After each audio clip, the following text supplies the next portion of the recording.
Okay, Jamie, you know what time it is. It's time for our 10-part series. If you don't have time to listen to anything else, where we're running through the 10 things that military service members, new, old, military spouses, Guard, Reserve, Active Duty, Army, Navy, Coast Guard, Air Force, Marines, Space Force. Did I miss anybody there? It makes me laugh every time you list that. I mean, I guess like maybe with the Coasties, we need to define who the audience is, but yeah, it's good. But, the list is long. The list is long, and it seems to be getting longer every day.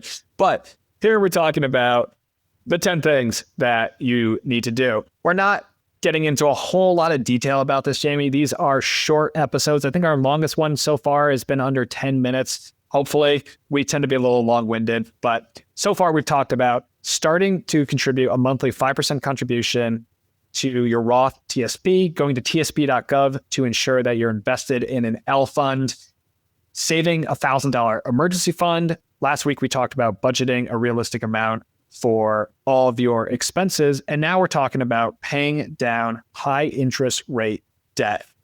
This is something that my wife and I had to do, Jamie. When we got married, we had over six figures, over $100,000 of student loan debt. We added an auto loan to that at one point as well. And we had a mortgage too to top it all off shortly after we got married.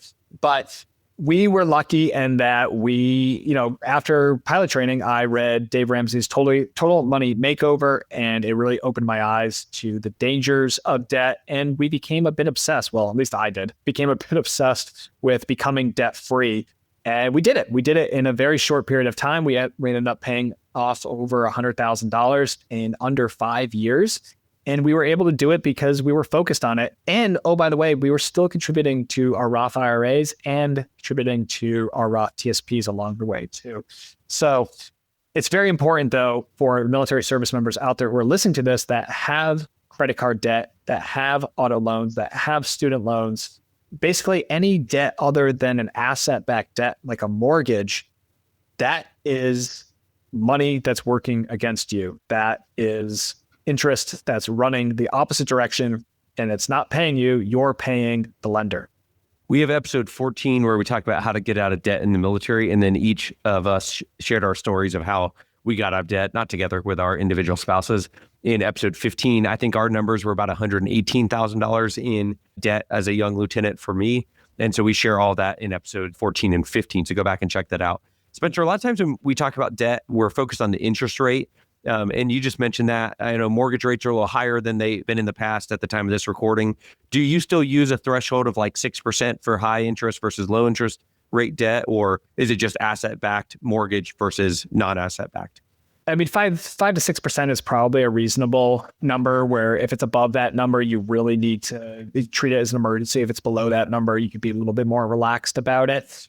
And that just comes from the fact that you're probably going to get a 7 to 8% after inflation return in the stock market. So that's kind of like the benchmark there.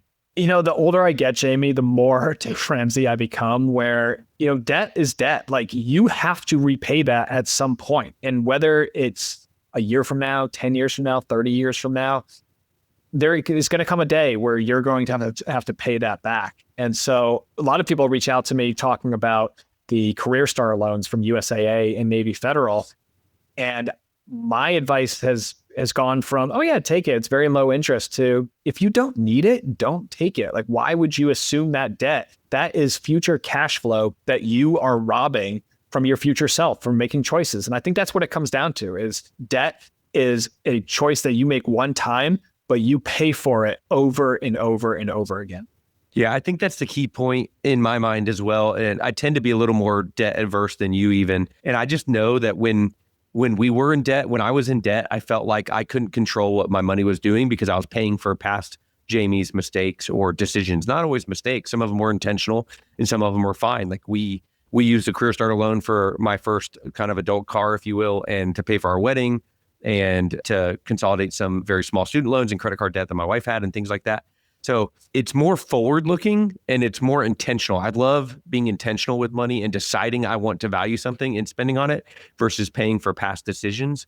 And you take away that option of what you want to do in the future. And who knows from now, you take out the a 5-year loan or a 7-year car loan, especially cars. Like right now, the average car loan is like over $800. I want to say it's closer to $900 now in a 7-year term. Yes. And most people aren't even keeping their cars for 7 years. And the value of it goes down right away, especially if you're buying brand new. We all know that. But when we look at it, we're like, oh, we really need this cool, fancy, we'll pick on the F-150 again, because that's what we always do. And I love getting texts from my friends who take selfies with their F-150. But no matter what kind of car it is, if you're paying that off for 7 years and then you end up having 2 kids and now your car seats don't fit and you have to get another new car, even though you promised your spouse you're going to keep this car forever, it's just like, you don't know what the future holds, and it ties your hands a little bit. And it may not always be about optimizing the math. Sometimes it's a behavior problem. So if you're working on debt, student loans, credit cards, anything like that, couldn't recommend Financial Peace University from Dave Ramsey's group or the Total Money Makeover book. And just take what you want out of that. But like the aggressive nature of paying off debt is, I think, for me personally, what set us up for success in our finances. And had I been kind of toying around with it and been like wishy-washy on whether I really thought it was good or bad, we wouldn't be in the strong financial situation that I am now as I, look for military retirement options in a couple of years. The other thing I'll point out, Jamie, is episode 135 of our podcast. We talked about the Dave Ramsey 7 baby steps. And that's a great place to start if you just kind of want to dip your toe in it. On all the base libraries and the Libby app, you can get Total Money Makeover or the Financial Peace University content. And yeah, I think it's just having that kind of, like Dave talks about, that gazelle-like intensity. Like you got to run away from that lion as fast as you can. And you got to run away from that debt. You got to pay off that debt as fast as you can. And once you do that, the liberation, the freedom that you get, both like personally, emotionally, psychologically, it really is a complete game changer. And it does allow, and I think, Jamie, like for both of us and our partners as well, because we were in so much debt and because we were so afraid of ever going to debt again, I think we all kind of had a scarcity mindset where we never wanted to go back to that place again, right? So we needed, money became a source of security. It became a source of safety where we needed to cling to like every dollar that we could get so that we would never go back to that place again.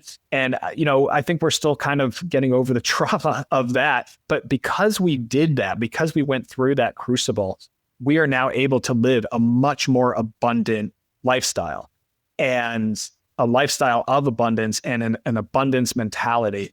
And if you have that abundance mentality, I think when you're in debt, it can be very detrimental. You almost need to, like, even if you don't have a scarcity mentality, you almost need to fake it. You need to adopt it just for a little while, get out of that debt, and then you can go back to that abundance mentality. So I would really encourage you, if you are in debt, there are resources out there to help you out. The base counseling services, every post out there will have accredited financial counselors. You can go and talk to them. They can come up with a game plan for you. They can show you that it's not impossible and that you can get yourself out of the situation that you've got yourself into. And I highly encourage you to use any of those resources that are available on base. And if you're not on base, like if you're deployed or you just don't want to go down to the on-base financial services, Military One Source is another great resource. And you can connect with financial counselors on there as well, by text, by chat, by phone call, by video conference. There's a lot of resources available. Debt is not just a young airman or young private problem. It affects all ranks, all ages. I've heard of O6s with a lot of debt and they're facing retirement and not sure what to do with their debt. So don't be so embarrassed about it that you don't go get the help that you need, because there are resources out there. Like you mentioned, there are doctors that make several $100,000 a year that are still living paycheck to paycheck because they have a spending problem. So in the military, it's really hard to increase your income, but there might be opportunities for maybe your spouse goes back to work or picks up a part-time job. Maybe you do some DoorDash or Uber driving on the weekends if your command will allow it.